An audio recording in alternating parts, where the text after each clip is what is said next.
ہم اپنے YouTube channel پر آپ دوستوں کو ویلکم کرتے ہیں ایک اخلاقی اور سبق آموز کہانی کے ساتھ آپ دوستوں کی خدمت میں حاضر ہیں۔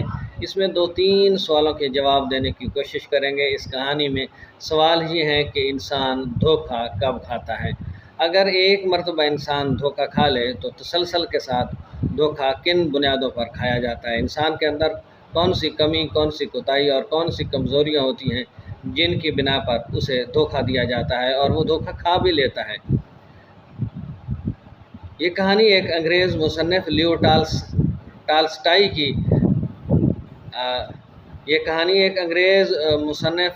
کی ہے جس کا اردو ترجمہ آپ دوستوں کے ساتھ شیئر کریں گے۔ کہانی انتہائی زبردست ہے، سبق آموز ہے اور کہانی کا عنوان ہے کہ انسان دھوکہ کب کھاتا ہے۔ بسم اللہ الرحمن الرحیم، والصلاۃ والسلام علی رسول الکریم۔ السلام علیکم۔ امید کرتے ہیں کہ آپ سب دوست خیریت سے ہوں گے، خوش و خرم ہوں گے اور بھرپور زندگی گزار رہے ہوں گے۔ تو چلتے ہیں آج کی کہانی کی جانب۔ یہ کہانی لیو ٹالسٹائی کی ہے اور اس کا اردو ترجمہ کچھ یوں ہے۔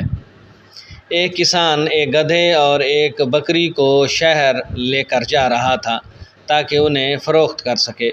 بکری کے گلے میں ایک گھنٹی بندھی ہوئی تھی۔ 3 چوروں نے کسان کو گزرتے دیکھا۔ پہلے چور نے کہا، میں بکری کو اس طرح چرا لوں گا کہ کسان کو پتہ بھی نہیں چلے گا۔ دوسرے چور نے کہا، میں اس کا گدھا لے لوں گا، جبکہ تیسرے چور کا کہنا تھا کہ یہ بھی بھلا کوئی مشکل بات ہے، میں تو اس کے سارے کپڑے بھی لے لوں گا۔ پہلا چور چپکے سے بکری کے قریب آیا، اس کی گھنٹی کھول کر گدھے کی دم سے باندھ دی اور بکری کو ایک کھیت میں لے گیا۔ سڑک کے ایک موڑ پر کسان نے پیچھے مڑ کر دیکھا تو بکری غائب تھی اور وہ اسے تلاش کرنے لگا۔ دوسرا چور اس کے قریب آیا اور پوچھا کہ وہ کیا ڈھونڈ رہا ہے۔ کسان نے بتایا کہ اس کی بکری چوری ہو گئی ہے۔ چور نے کہا، بکری؟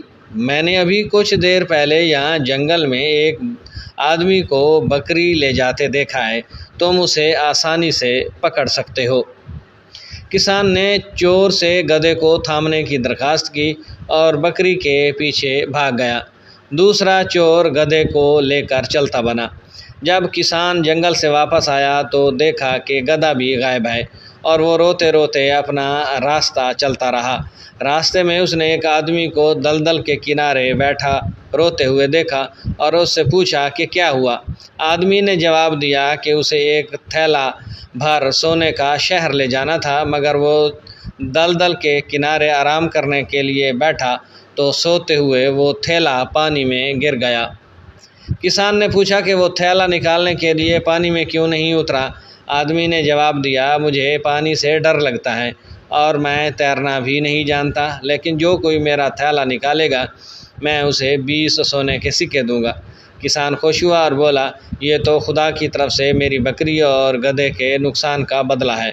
اس نے اپنے کپڑے اتارے اور پانی میں اتر گیا، لیکن اسے کوئی تھیلا نہ ملا۔ جب وہ پانی سے باہر آیا تو دیکھا کہ اس کے کپڑے بھی غائب ہیں۔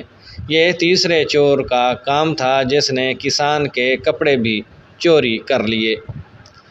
اس کہانی کا حاصل کلام کچھ اس طرح کا ہے کہ یہ کہانی ان موقعوں کو ظاہر کرتی ہے جب ہم سب سے زیادہ کمزور ہوتے ہیں۔ پہلی دفعہ دھوکہ اس وقت ہوتا ہے جب ہم غفلت میں ہوتے ہیں۔ دوسری دفعہ کسی جھوٹے دوست کے دھوکہ دہی والے مشورے سے ہمیں دھوکہ ہوتا ہے، اور تیسری دفعہ جذباتی فریب سے جس سے ہم دھوکہ کھا جاتے ہیں۔ تحریر ہے لیو ٹالسٹائی کی۔ یہ تھی آج کی کہانی اور اس سے ہم نے سبق سیکھے کہ انسان جو ہے وہ جب غفلت میں ہوتا ہے تب دھوکہ کھاتا ہے، جھوٹے دوست کی کہانی سے اور جذباتی فریب میں آ کر انسان زندگی میں دھوکہ کھاتا ہے۔ ان حوالے سے انسان کو زندگی میں احتیاط کرنی چاہیے۔ امید کرتے ہیں آج کی یہ کہانی، آج کی یہ ویڈیو آپ کو پسند آئے گی۔ ویڈیو پسند آئے تو چینل کو سبسکرائب کیجیے گا، ساتھ میں لگے بیل آئیکن کو ضرور دبائیے گا تاکہ اس طرح کی آنے والی ویڈیوز کے لگاتار نوٹیفیکیشن آپ دوستوں تک بار وقت پہنچتے رہیں۔ اب تک کے لیے اتنا ہی، ملتے ہیں نئی کہانیوں کے ساتھ۔